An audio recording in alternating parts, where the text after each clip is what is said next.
अष्टलक्ष्मी मम गृहे धनं पुरय पुरय नमः। ॐ ह्रीं श्रीं क्लीं श्रीं कुबेराय अष्टलक्ष्मी मम गृहे धनं पुरय पुरय नमः। ॐ ह्रीं श्रीं क्लीं श्रीं कुबेराय अष्टलक्ष्मी मम गृहे धनं पुरय पुरय नमः। ॐ ह्रीं श्रीं क्लीं श्रीं कुबेराय अष्टलक्ष्मी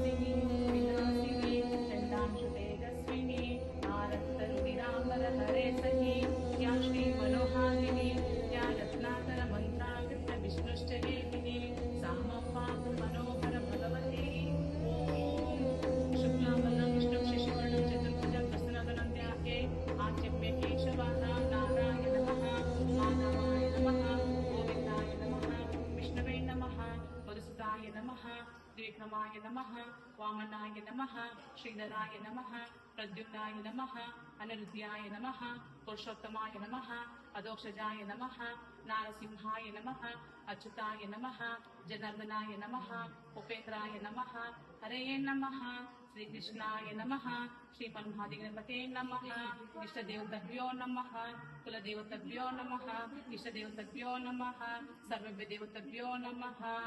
अविघ्नमस्तु। शुक्लांबरधरं विष्णुं शशिवर्णं चतुर्भुजं सर्वविघ्नोपशान्तये। श्रीमद्भगवतो महापुरुषस्य विष्णुराज्ञाय प्रवर्तमानस्य आद्य ब्राह्मण द्वितीय परार्धे श्रीश्वेतवरः कल्पे वैवस्वत्वमन्वन्तरे कलियुगे प्रथमचरणे अष्टयुगे भरतवर्षे भरतखण्डे जम्बूद्वीपे दण्डाकारण्ये देशे गोद्वर दक्षिणतीरे चान्द्रनशके अस्मिन् वर्तमाने अमुकनाम संवत्सर दक्षिणयाने अमुक ऋतौ अमुकमासे अमुकपक्षे अमुकतिथौ अमुकवासरे अमुकदिवसे नक्षत्रे अमुकस्थितवर्तमाने चन्द्रे अमुकस्थितदेवगुरुशेषेषु यथैतराशिस्थलसत्सु एवं गुण विशेषण विशिष्टाय शुभपुण्यतिथौ शीघ्रलक्ष्मी पूजां कुर्यतः कुसुमाक्षतन गृहीत्वा यतपद्मस्थान विप्लवतितटिः पद्मपत्राय पक्षिः गम्भीरवर्तः नाभिस्तर्णवनमितः शुभ्रवस्तोत्तर्य लक्ष्मीदीर्घखचितैः स्थापित हेमकुम्भैः नित्यसाङ्पदवस्तुगृहे सर्वमङ्गलतरणिवर्णि श्रीधनलक्ष्म्यै नमः।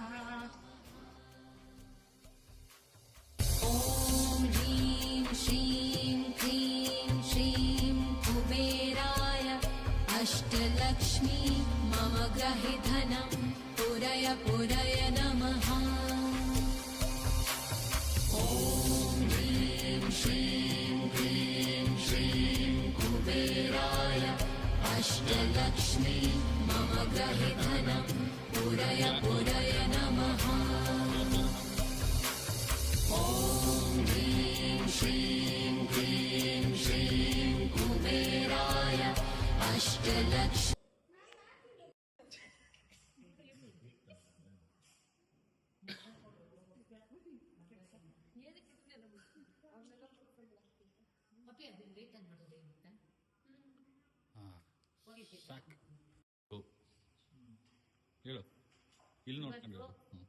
ಅಕ್ಟೋಬರ್ 20ನೇ ತಾರೀಕು ಸೋಮವಾರ ನಮ್ಮ ಮನೆಯಲ್ಲಿ ಧನಲಕ್ಷ್ಮಿ ಪೂಜೆಯನ್ನು ಮಾಡಿದ್ದೇವೆ. ಧನಲಕ್ಷ್ಮಿ ಪೂಜೆಯನ್ನು ದೀಪಾವಳಿ ಸಮಯದಲ್ಲಿ ಮಾಡುತ್ತಾರೆ. ದೀಪಾವಳಿಯಲ್ಲಿ 5 ದಿನ ಹಬ್ಬವನ್ನು ಆಚರಿಸುತ್ತಾರೆ. ಅದರಲ್ಲಿ ಅಮಾವಾಸ್ಯೆಯ ದಿನ ಧನಲಕ್ಷ್ಮಿ ಪೂಜೆಯನ್ನು ಮಾಡುತ್ತಾರೆ. ನಮ್ಮ ಮನೆಯಲ್ಲಿ ಸುಖ, ಶಾಂತಿ, ನೆಮ್ಮದಿ, ಸಮೃದ್ಧಿ, ಅಷ್ಟೈಶ್ವರ್ಯ ಸಿದ್ಧಿಯಾಗಲಿ ಎನ್ನುವ ಕಾರಣದಿಂದ ಧನಲಕ್ಷ್ಮಿ ಪೂಜೆಯನ್ನ ಮಾಡ್ತಾ ಇದ್ದೀವಿ. ನಮ್ಮ ಪೂರ್ವಿಕರು ಈ ಪೂಜೆಯನ್ನ ಮಾಡ್ತಾ ಇದ್ರು. ನಮ್ಮ ಮನೆಯ ಗುರುಪ್ರವೇಶದ ನಂತರ ಈ ಧನಲಕ್ಷ್ಮಿ ಪೂಜೆಯನ್ನು ಪ್ರತಿ ವರ್ಷವೂ ಅಮಾವಾಸ್ಯೆಯ ದಿನ ಆಚರಿಸುತ್ತಾ ಬಂದಿದ್ದೇವೆ. ಚಿನ್ನಾರಿ ರಾಜ್ಯದ ರಾಜ ಪ್ರತಾಪ ಅವನು ತುಂಬಾ ಶ್ರೀಮಂತನಾಗಿದ್ದು ರಾಜ್ಯದಲ್ಲಿ ಸುಖ ಶಾಂತಿ ನೆಮ್ಮದಿಯಿಂದ ಜೀವಿಸುತ್ತಿದ್ದನು. ಒಮ್ಮೆ ಕಾಶ್ಮೀರದಿಂದ ಕೇಸರಿ ವ್ಯಾಪಾರಿಗಳು ಚಿನ್ನಾರಿ ರಾಜ್ಯಕ್ಕೆ ಬಂದಿದ್ದರು. ಅದು ತುಂಬಾ ಬೆಲೆ ಬಾಳುವಂತದ್ದಾಗಿದ್ದರೂ ಕೂಡ ತನ್ನ ಶ್ರೀಮಂತಿಕೆಯನ್ನು ತೋರಿಸಿಕೊಳ್ಳುವುದಕ್ಕೋಸ್ಕರ ಪ್ರತಾಪ ಆ ಕೇಸರಿಯನ್ನು ಕೊಂಡು ಗೊಬ್ಬರದ ಗುಂಡಿಗೆ ಎಸೆದನು. ಇದನ್ನು ನೋಡಿ ಧನಲಕ್ಷ್ಮೀ ದೇವಿಗೆ ಅವನ ಮೇಲೆ ಕೋಪ ಉಂಟಾಯಿತು. ಇವನಿಗೆ ಬುದ್ಧಿ ಕಲಿಸಬೇಕೆಂದು ನಿರ್ಧರಿಸಿ ಧನಲಕ್ಷ್ಮಿ ಅವನನ್ನು ಬಿಟ್ಟು ಹೊರಟು ಹೋದನು. ಅದರಿಂದ ಪ್ರತಾಪ ತನ್ನ ರಾಜ್ಯವನ್ನೆಲ್ಲ ಕಳೆದುಕೊಂಡು ಭಿಕಾರಿಯಂತಾದನು. ನಂತರ ಅವನು ಯಾವುದೋ ಒಂದು ಕಾಡಿನಲ್ಲಿನ ಗುಡಿಸಿಲಿನಲ್ಲಿ ವಾಸವಿದ್ದನು. ಅವನಿಗೆ ಮಗ ಮತ್ತು ಸೊಸೆ ಇದ್ದರು. ಮಗ ಮತ್ತು ಸೊಸೆ ಅವನ ಜೊತೆಯಲ್ಲಿ ಕಾಡಿನಲ್ಲಿ ಒಂದು ಗುಡಿಸಿನಲ್ಲಿ ವಾಸಿಸುತ್ತಿದ್ದರು. ಒಂದು ದಿನ ಸೊಸೆಯು ಮಾವ ಮತ್ತು ತನ್ನ ಗಂಡನಿಗೆ ನಾನು ಹೇಳಿದಂತೆ ನೀವು ಮಾಡಬೇಕು ಎಂದು ಹೇಳುತ್ತಾಳೆ. ಅವರು ಅದರಂತೆಯೇ ಮಾಡುತ್ತಾರೆ. ಹಿಂದಿರುಗುವಾಗ ಯಾವುದಾದರೂ ಒಂದು ವಸ್ತುವನ್ನು ತೆಗೆದುಕೊಂಡು ಬನ್ನಿ ಎಂದು ಹೇಳಿರುತ್ತಾರೆ. ಅದರ ಮೇಲೆಯೇ ಅವರು ಪ್ರತಿದಿನ ಕೆಲಸದಿಂದ ಹಿಂದಿರುಗುವಾಗ ಕಟ್ಟಿಗೆ, ಇಟ್ಟಿಗೆ, ಕಲ್ಲು, ಏನಾದರೂ ಒಂದು ವಸ್ತುವನ್ನು ಮನೆಗೆ ತೆಗೆದುಕೊಂಡು ಬರುತ್ತಾರೆ. ಹಾಗೆ ಒಂದು ದಿನ ಏನು ಸಿಗಲಿಲ್ಲ. ಹಾಗಾಗಿ ಅವರು ಒಂದು ಸತ್ತ ಹಾವನ್ನು ತೆಗೆದುಕೊಂಡು ಬಂದಿದ್ದರು. ಆದ್ದರಿಂದ ಅವರ ಸೊಸೆ ಅದನ್ನು ತೆಗೆದುಕೊಂಡು ಮನೆಯ ಮೇಲೆ ಎಸೆದಳು. ಅದಾದ ನಂತರ ಅವರು ಕೆಲಸಕ್ಕೆ ಹೋದಾಗ ಅವರಿಗೆ ಗೊತ್ತಾಯಿತು ರಾಜಕುಮಾರಿಯ ವಜ್ರದ ಹಾರ ಕಳುವಾಗಿದೆ ಅಂತ. ಅವರು ತುಂಬಾ ಚಿಂತಿತರಾಗಿದ್ದರು. ಅವರು ಮನೆಗೆ ಬಂದು ಆ ವಿಷಯವನ್ನು ಹೇಳಿದಾಗ ಅವರ ಸೊಸೆ ಅವರಿಗೆ ಒಂದು ಕೆಲಸವನ್ನು ಹೇಳುತ್ತಾರೆ. ಅದೇನೆಂದರೆ ಹೋಗಿ ಮಹಾರಾಜರ ಬಳಿ ಕೇಳಿ ಆ ವಜ್ರದ ಹಾರವನ್ನು ನಾವು ಹಿಂದಿರುಗಿಸಿದರೆ ಅವರು ನಮಗೆ ಏನನ್ನು ಕೊಡುತ್ತಾರೆ. ಆಗ ರಾಜ ಹೇಳುತ್ತಾನೆ.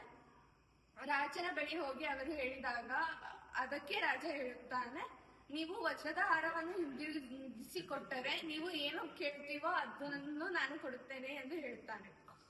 ಅದಕ್ಕೆ ಅವರು ಮುಂದಿನ ದಿನ ಸೊಸೆಯೊಂದಿಗೆ ರಾಜನ ಆಸ್ಥಾನಕ್ಕೆ ಕರೆದುಕೊಂಡು ಹೋದಾಗ ಸೊಸೆ, ನಾನು ದೀಪಾವಳಿಯ ದಿನ ಧನಲಕ್ಷ್ಮಿ ಪೂಜೆಯನ್ನು ಮಾಡುತ್ತೇನೆ. ಆ ದಿನ ಇಡೀ ರಾಜ್ಯದಲ್ಲಿ ಯಾರ ಮನೆಯಲ್ಲೂ ದೀಪವನ್ನು ಉರಿಸಬಾರದು, ಬರೀ ನಮ್ಮ ಮನೆಯಲ್ಲಿ ಮಾತ್ರ ದೀಪವನ್ನು ಹಚ್ಚಬೇಕು. ಆ ರೀತಿ ನೀವು ಆದೇಶ ನೀಡಬೇಕೆಂದು ಕೇಳಿಕೊಳ್ಳುತ್ತಾಳೆ. ರಾಜ ಅದೇ ರೀತಿ ರಾಜ್ಯದಲ್ಲಿ ಯಾರೂ ದೀಪ ಹತ್ತಿಸಬಾರದೆಂದು ಆದೇಶ ನೀಡುತ್ತಾನೆ. ರಾಜ್ಯದ ಎಲ್ಲಾ ಜನಗಳು ಆ ದಿನ ಕತ್ತಲಿನಲ್ಲಿ ಕಾಲ ಕಳೆಯುತ್ತಾರೆ. ಒಂದೇ ಒಂದು ಗುಡಿಸಿಲಿನಲ್ಲಿ ಮಾತ್ರ ಬೆಳಕಿರುತ್ತದೆ. ಅದು ಪ್ರತಾಪ ಮತ್ತು ಅವನ ಮಗ ಸೊಸೆ ಇರುವಂತಹ ಗುಡಿಸಿನಲ್ಲಿ ಮಾತ್ರ. ಲಕ್ಷ್ಮೀ ದೇವಿಯು ಅವತ್ತು ಅಮಾವಾಸ್ಯೆಯ ಧನಲಕ್ಷ್ಮಿ ದಿನ ವಿಹಾರಕ್ಕೆಂದು ಬಂದಾಗ ಬೆಳಕು ಎಲ್ಲಿರುವುದೋ ಅಲ್ಲಿ ಹೋಗುವುದಾಗಿ ಎಲ್ಲಾ ಜಾಗವನ್ನು ನೋಡುತ್ತಾಳೆ. ಎಲ್ಲೂ ಬೆಳಕಿರುವುದಿಲ್ಲ. ಪ್ರತಾಪನ ಮನೆಯಲ್ಲಿ ಮಾತ್ರ ಬೆಳಕಿರುತ್ತದೆ. ಅವನ ಮನೆಗೆ ಬರುತ್ತಾಳೆ.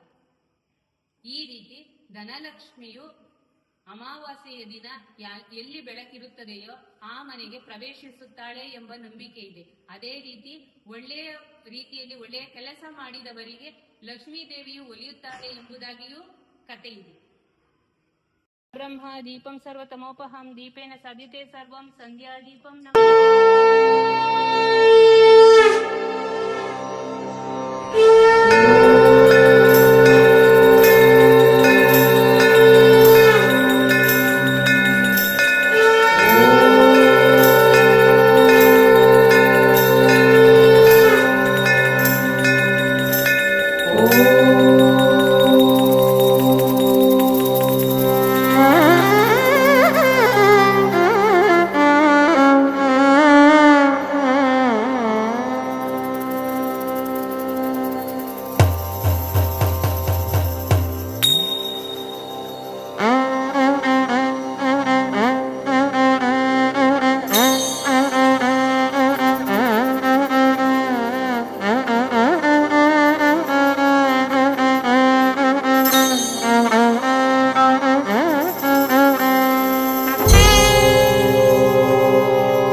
विद्महे सर्वविद्यानां ऋषीणामूर्तये नमः भागवतो सम्प्रोक्तो भागवतो प्रतिवर्तते मातापितरं वन्दे पार्वती परमेश्वरम् गणानां त्वा गणपतिगुं अवामहे कविं कवीनापमश्रवस्तमं ज्येष्ठराजं ब्रह्मणां ब्रह्मणस्पदः आनशृण्वन्नोतिर्षीरसादनं श्रीमहागणपते नमः सर्वमङ्गलमाङ्गल्ये शिवे सर्वार्थसाधिके शरण्ये त्र्यम्बके देवी श्री नारायणी नमोऽस्तुते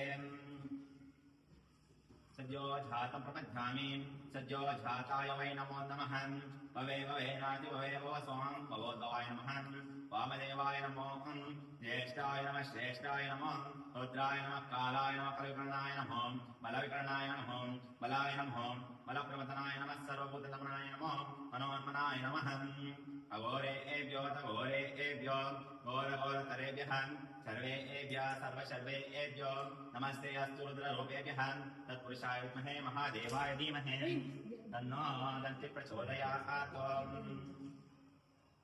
वनस्पतिः सोपेतो गन्धारिणो लोको नमः